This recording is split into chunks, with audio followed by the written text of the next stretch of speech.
Hello, all, and welcome back. Let's roll and get that mind juice flow. I live a normal life. You gotta have a real dark mind. Of course, I would like to address and prioritize the Probable Cause Affidavit, as we know it was released just yesterday, which I will refer to from here on out as the PCA. The information contained does indeed reveal a lot of new information, enhancing our insight and further shedding light on many of the puzzle's missing pieces in regards to what happened those dark early morning hours back on November 13th.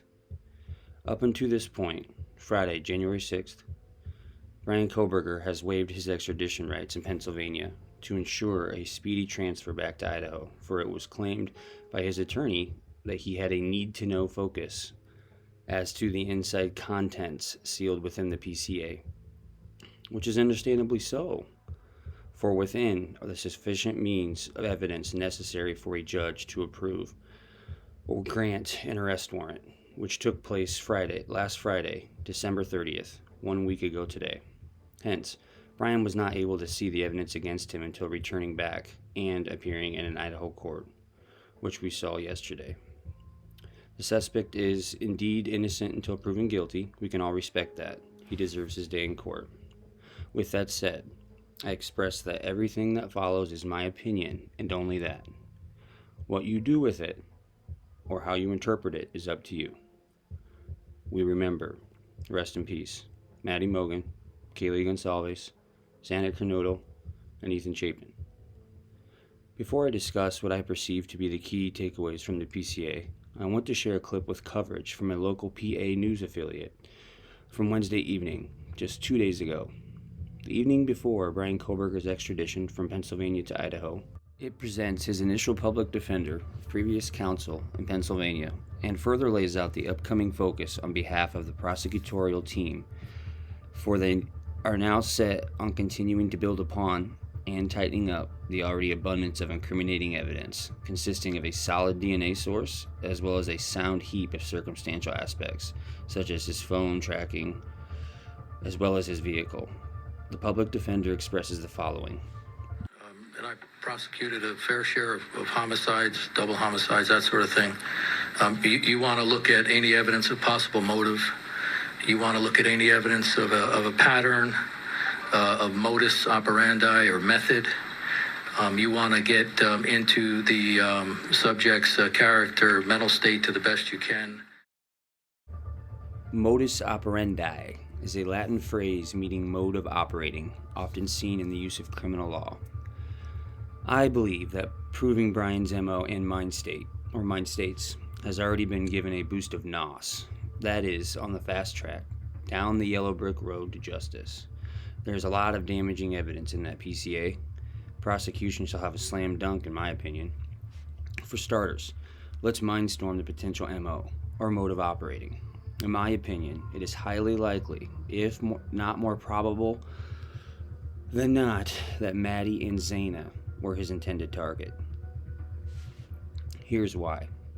You'll remember the article I briefly skimmed through regarding Bryan Kohberger's past interactions at a brewery, Seven Sirens Brewery in Bethlehem, Pennsylvania last spring, giving female waitstaff creepy vibes, which eventually led to the owner confronting Bryan upon his next visit, letting him know that it was important to him, as well as his brewery staff, that he remain respectful, inferring his awareness of staff having expressed their discomfort with him, making derogatory remarks to them under their breath, asking the staff who they were with, where they lived, etc.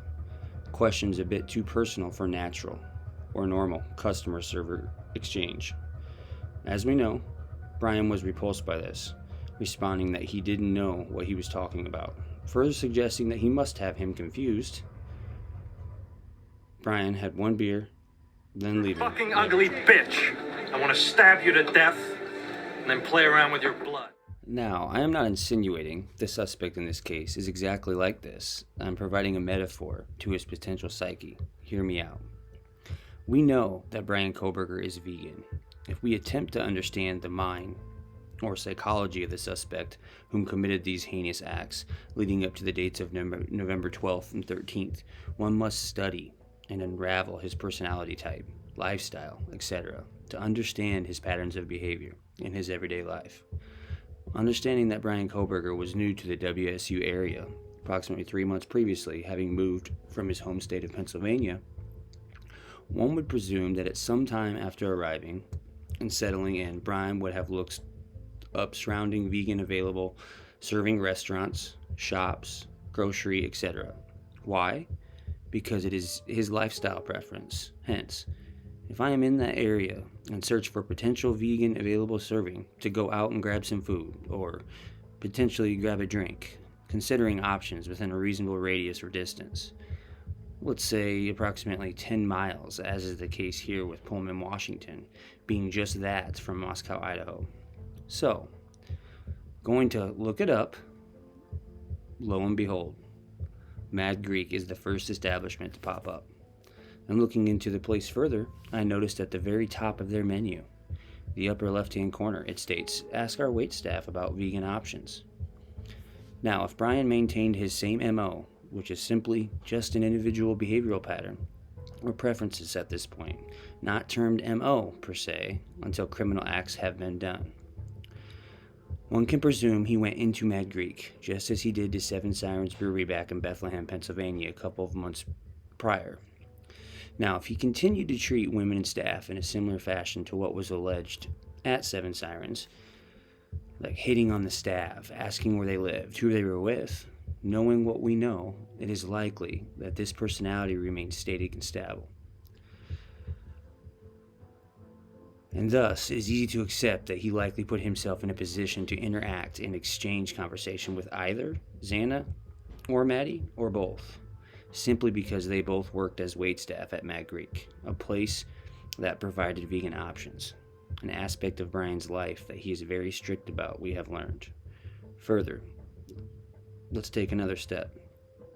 If either of the girls informed him of their being roommates, let's say, through simple or fun conversation, which they may have perceived as innocent at the time, one can start to understand or see how the 1122 King residence may have potentially first come on Kohberger's radar.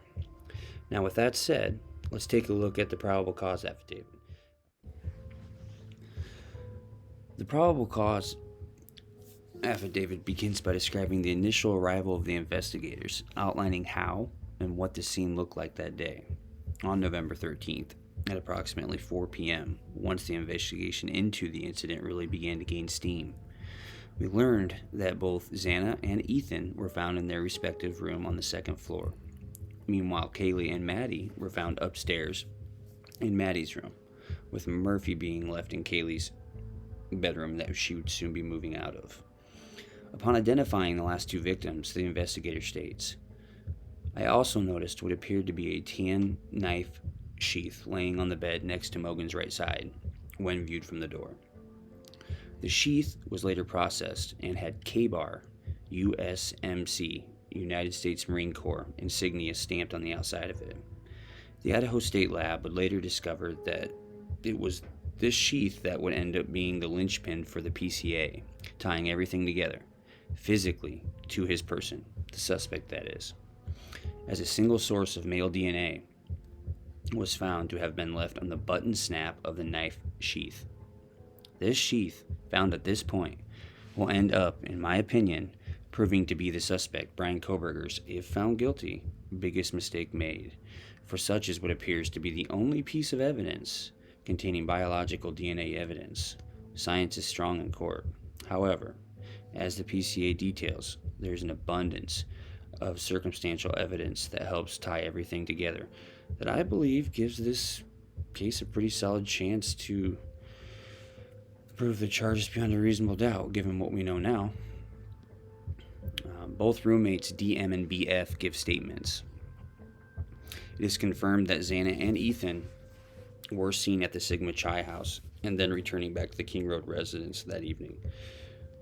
Kaylee and Maddie's presence at the corner club, followed by the Gub truck, then taken home by a private ride service to then return back to the King Road residence just before 2 a.m. was also confirmed.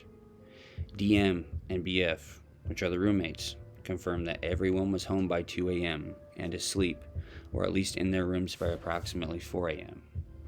DM stated she originally went to sleep in her room on the southeast side of the second floor, bottom of the stairs, but was awoken at 4 a.m. by what she stated sounded like Kaylee Gonzalez playing with her dog Murphy in one of the upstairs bedrooms on the third floor. This here, I believe, suggests that the suspect attacked Maddie and Kaylee first upon entry.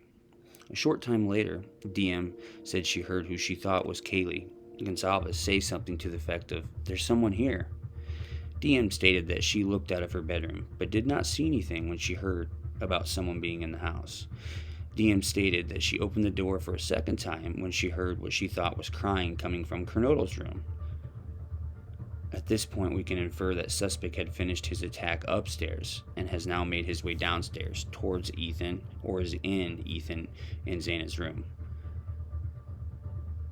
Sometime after approximately 4:12 a.m., because we are also given in this affidavit phone information that it shows at 4:12 a.m. Xana was seen to have been using TikTok on her phone.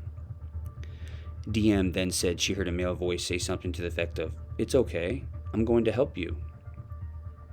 Around approximately 4:17 a.m., a security camera located just immediately to the northwest picked up distorted audio from what sounded like a voice or a whimper, followed by a loud thud. A dog, likely Murphy, can also be heard barking numerous times, starting at this same time.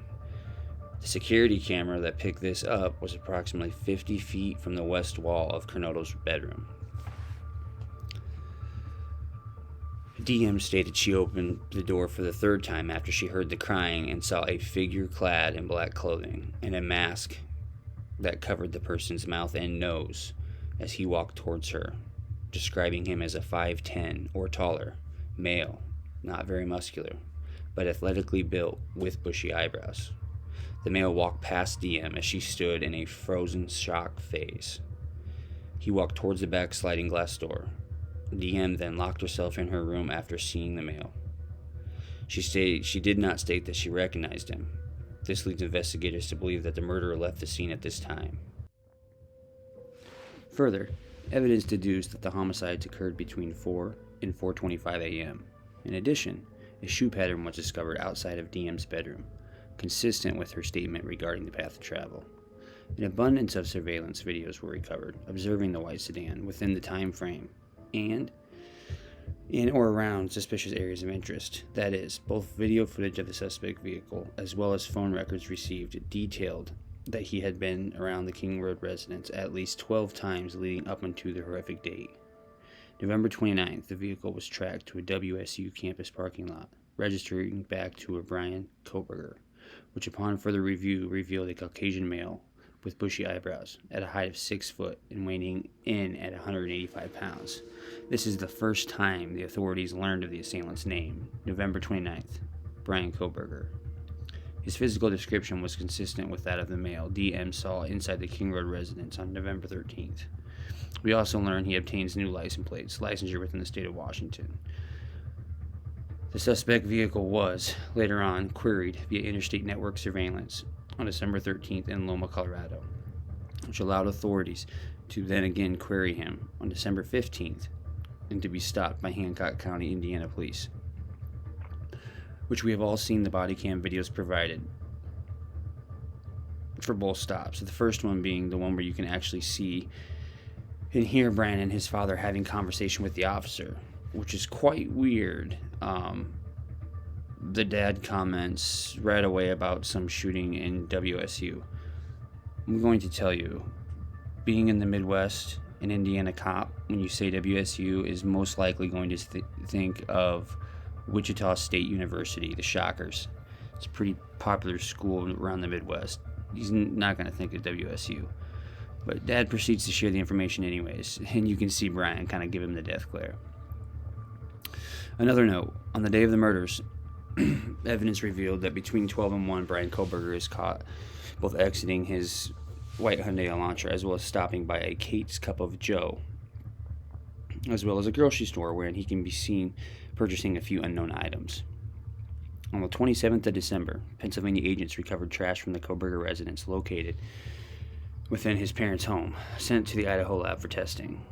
On 28th of December, Idaho State Lab reported that a DNA profile obtained from the trash and the DNA profile obtained from the crime scene, specifically the knife sheath, identified a male as not being excluded as the biological father in regards to the suspect profile. That is, at least 99.9998% of the male population would be expected to be excluded from the possibility of being the suspect's biological father. Now, in my last episode, I raised the idea of psychopathy in relationship to the suspect, whom we know as Bryan Kohberger. Some may perceive this man as not charming, or believe he was sloppy, or that he is not so smart, etc. The idea that all psychopaths have to fit within a predetermined stigma is erroneous. It is best understood when considered on a continuum. That is, although each has narcissistic underpinnings, no one and two are or ever will be the same. The idea of psychopathy is not a diagnostic term, yet is a descriptive sociological term that has been embedded within modern culture to label someone who tends to be very cold, calculating, manipulative, cunning, malevolent, exploitative, one who withholds very little empathy and lacks absolute remorse. They don't really think through the consequences of their actions, for quite frankly, they don't care, and further don't believe it is within the realm of possibility that they will ever get caught. Simply put, they are driven by a robust ego, operating on self-inclined focus. A retired special FBI agent once said, "The first thing you have to realize about psychopaths is that they're wired different. They don't feel emotions the same way regular people do." He gives a metaphor as an example. If emotions are color, then they are colorblind. For instance, regular people in normal population, we can look at the traffic light and see red for stop, yellow for caution, and green for go.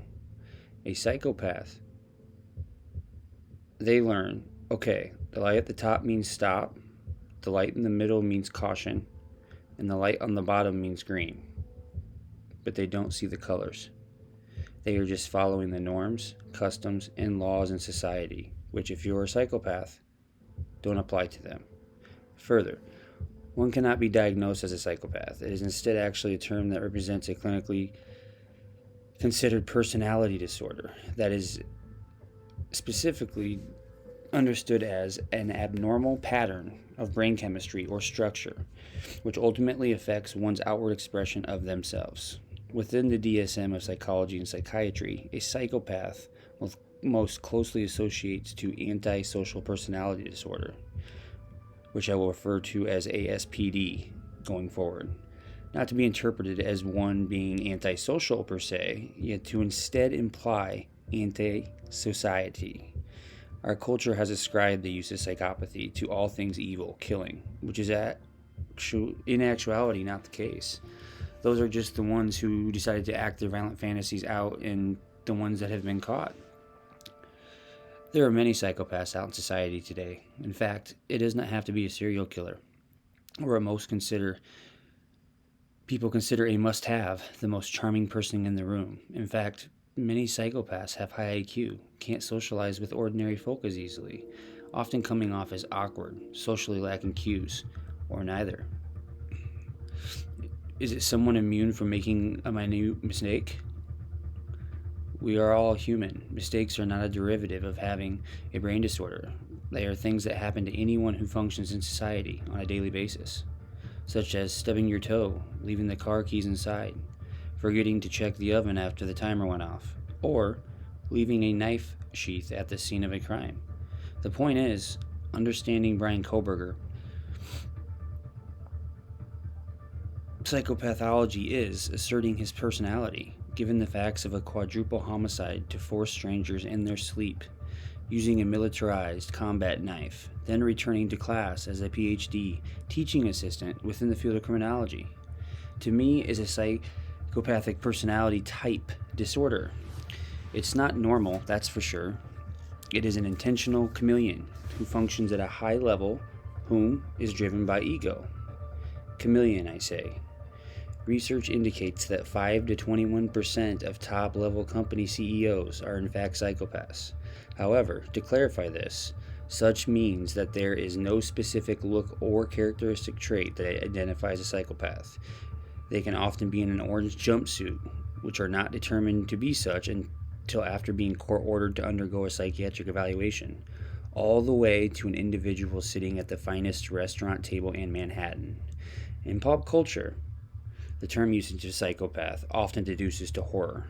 Think Jason Voorhees, think Michael Myers, American Psycho, etc. Or within the lore of serial killers as BTK, Ted Bundy, John Wayne Gacy, Jeffrey Dahmer, etc.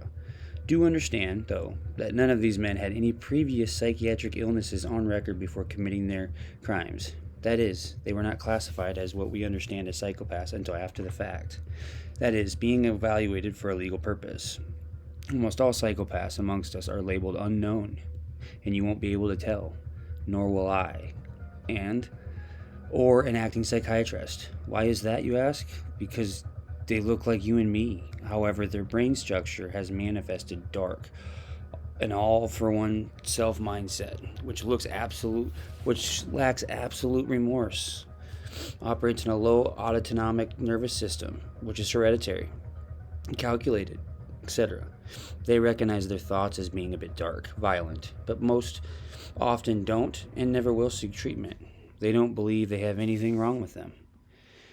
As we recall, while obtaining his master's in criminal justice at DeSales University, Bryan had the privilege of studying under Dr. Catherine Ramsland, a well-revered forensic psychologist known for her authorship of various books on serial killers' mentality, most notably her insight into work and time spent with BTK.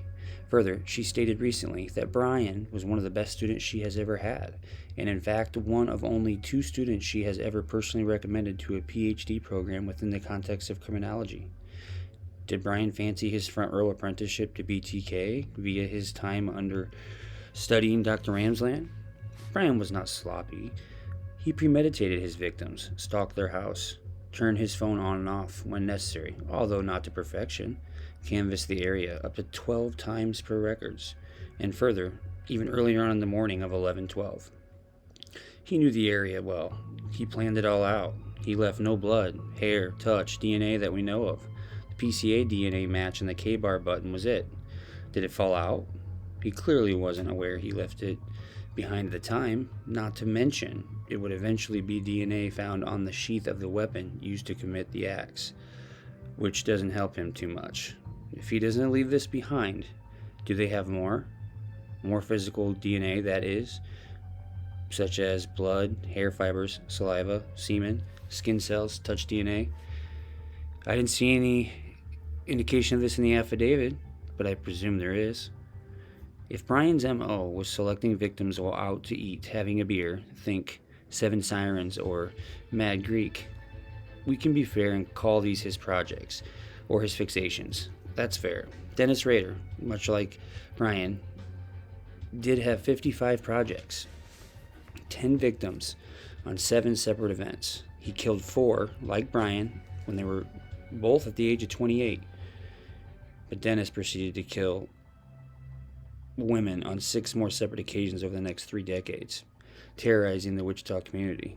Not because he was that good, but because of the era he lived in.